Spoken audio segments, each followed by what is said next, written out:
If there's one thing you can come to expect from the NBA, it's that the unexpected actually comes about more often than you think. When everything is pointing towards one thing going down, something else tends to swoop in and steal all of the attention. So while we are still waiting around for two big names to be dealt after their trade requests, Bleacher Report had other ideas. In one of their most recent articles, they proposed 4 blockbuster trade ideas that they deem to be both realistic and shocking all at the same time. Obviously, the premise here is to theorize some other deals that could actually happen while nobody seems to see them coming. As always, I'll be going through each one, analyzing whether or not it's realistic, why or why not each team involved would want to do it, and who benefits the most from it.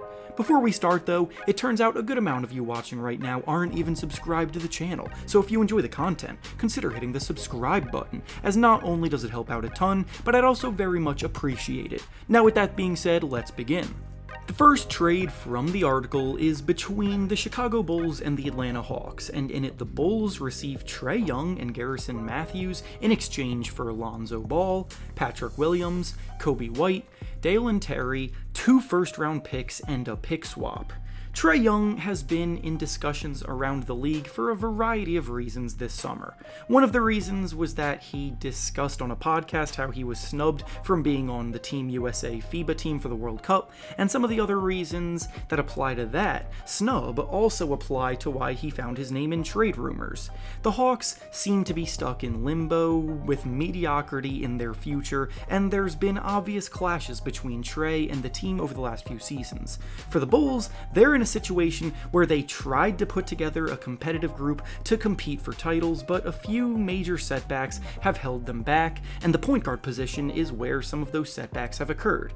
They drafted Kobe White hoping he could be the solution there, but that didn't quite work out. They traded for Lonzo Ball hoping his playmaking skills could balance out their lineup, but that unfortunately didn't work out either due to injury. They have the scoring talent set with Zach LaVine and DeMar DeRozan still having plenty to give, but the offense lacks someone who can orchestrate things and make the lives of those scorers easier, and Trae Young is without question one of the best passers in the game right now. I think the Bulls make a lot of sense as a Trae Young suitor. I just don't think this specific trade would come close to getting Atlanta to say yes to it. Lonzo Ball, as I just mentioned, is dealing with serious injury issues that have put his entire career in jeopardy. Patrick Williams hasn't come close to living up to the hype after being drafted top 5 3 years ago. Kobe White is a decent 6th man at best, and 2 first-round picks are not enough draft capital to make up for it in a trade for someone as productive as Trae Young is. The next proposal from the article is between the San Antonio Spurs and the Minnesota Timberwolves, and in it the Spurs receive Karl Anthony Towns in exchange for Keldon Johnson, Devontae Graham, Cameron Payne, and 2 first-round picks.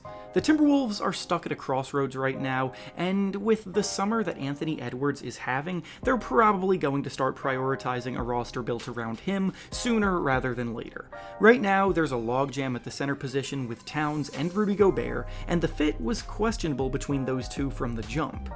Towns may be the better player of those two, but he's also easier to move in a trade with higher value, so of course he is the one who finds himself in trade rumors the most this summer, and honestly, now that I see this offer in front of me, I really like the Spurs as a potential landing spot for him. Having just drafted Victor Wembanyama, the Spurs have a power forward with freakish upside, especially on defense, and if Wembanyama can alter shots around the rim and hold things down on that end of the floor, then he makes for a perfect fit alongside Karl Anthony Towns in a front court, who has historically struggled defensively. Towns is so incredibly skillful on offense as a shot-creating center with sharp shooting ability out to the three-point line, as a career 40% shooter from deep.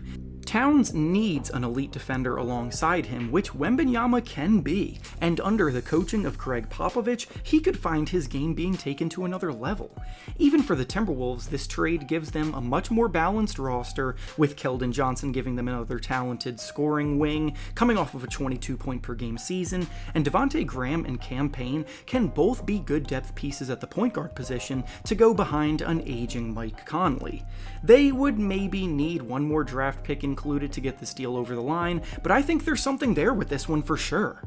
The next proposal from the article is between the Toronto Raptors and the Portland Trail Blazers, and in it the Raptors receive Damian Lillard in exchange for Scottie Barnes, Grady Dick, Dennis Schroeder, Chris Boucher, Thaddeus Young, and a first-round pick. Since it's been over 2 months since Lillard requested a trade to the Miami Heat, people around the league seem to be getting the feeling that other teams may start to throw their hat into the ring to try to get him. If that does become the case, then the Raptors are one option that you cannot write off. They did something very similar trading for a disgruntled star in Kawhi Leonard, who then helped them win a championship, so they definitely don't have any problems going down that path, and they do have quite a few intriguing young prospects included in this offer.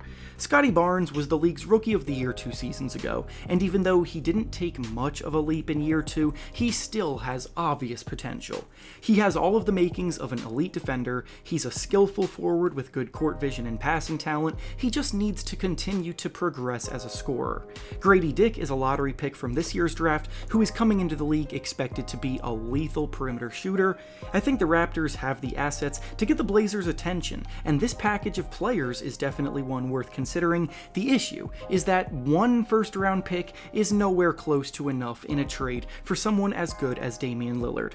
Whether it's fair or not, trades like this will always be compared to the Rudy Gobert trade, where 4 first-round picks were moved, so the Raptors will have to juice up the draft capital they put on the table if they want to be in serious contention for the Lillard saga.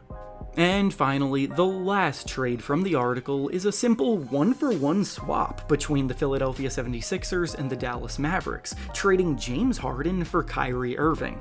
This one is just funny for a few reasons. 2 seasons ago, they were teammates on the Brooklyn Nets, and most people believed that that team had the most talented trio of superstars that the league had ever seen. That trio would never actually get the chance to live up to the hype though, because of injuries and other things that prevented them all from being on the court together outside of just 16 games.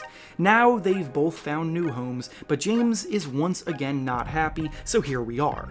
The Sixers front office has made it clear that they don't plan to give Harden away in a trade for pennies on the dollar, which is why no trade with the Clippers has happened yet, and obviously, if Kyrie Irving was offered to them, then they would take it in a heartbeat without even thinking twice. But I cannot, for the life of me, think of any reason why the Mavericks would want to do this. Part of Harden's disgruntlement has, according to several reports, been because he wants to be more in control of an offense again.